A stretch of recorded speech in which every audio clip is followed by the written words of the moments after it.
നിങ്ങളുടെ റിസ്ഖെല്ലാം അല്ലാഹു രേഖപ്പെടുത്തി കഴിഞ്ഞിട്ടുണ്ട്. അർസാഖുകൾ അല്ലാഹു രേഖപ്പെടുത്തി കഴിഞ്ഞിട്ടുണ്ട്. അതുകൊണ്ട് നിങ്ങൾക്ക് എന്തെങ്കിലും ഒരു സാമ്പത്തിക പ്രയാസം വന്നാൽ ഇസ്സത്തോടുകൂടെയാണ് നിങ്ങൾ കാര്യങ്ങൾ നേരിടേണ്ടത്.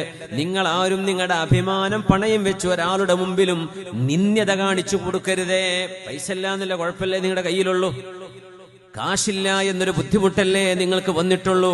നിങ്ങൾക്ക് ഈമാനുണ്ട്, നിങ്ങൾക്ക് അള്ളാഹുവിനെ കുറിച്ച് അറിയാം, നിങ്ങൾ അള്ളാഹ് പറഞ്ഞ പോലെ ജീവിക്കുന്ന ആളല്ലയോ?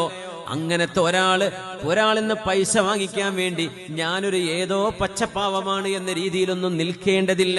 ഇസ്സത്തോടെ നിങ്ങൾ ചോദിക്കണേ.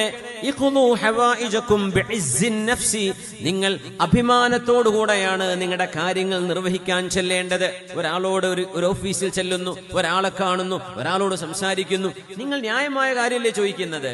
നിങ്ങളുടെ ഹക്കല്ലേ ചോദിക്കുന്നത്? അല്ലെങ്കിൽ നിങ്ങൾക്ക് വേണ്ട ഒരു സഹായമല്ലേ ചോദിക്കുന്നത്? അത് ഇസ്സത്തോടെ ചോദിക്കും. നിങ്ങൾ എന്ത് ചെയ്യരുത്? നിങ്ങളങ്ങ് ആകെ കുഴഞ്ഞ് കുനിഞ്ഞ് ഇല്ലാണ്ടായി നിങ്ങളുടെ അഭിമാനം പണയം വെക്കരുത്. പുണ്യനബി പറയാ, റിസ്ഖൊക്കെ അല്ലാഹു രേഖപ്പെടുത്തി വെച്ചിട്ടുണ്ട്. ഒരു മനുഷ്യന്റെ അടുത്ത് നിന്ന് നിങ്ങൾക്ക് റിസ്ഖ് കിട്ടണോ? അല്ലാഹ് കണക്കാക്കിയിട്ടുണ്ടെങ്കിൽ ആ സബബിൽ കിട്ടിയിരിക്കും. ഇല്ലേ, കിട്ടൂല എങ്കിൽ പിന്നെ എന്തിനാ നിങ്ങൾ ഇല്ലാണ്ടാവുന്ന? എന്തിനാ നിങ്ങൾ ഇസ്സത്ത് പണയപ്പെടുത്തുന്നത്? അതുകൊണ്ട് അസീസായിട്ട് അഭിമാനിയായിട്ട് ജീവിക്കണം എന്ന് പഠിപ്പിച്ചിട്ടുണ്ട് മുഹമ്മദ് റസൂലുള്ളാഹി സ്വല്ലല്ലാഹു അലൈഹി വസല്ലം. സൂറത്തുൽ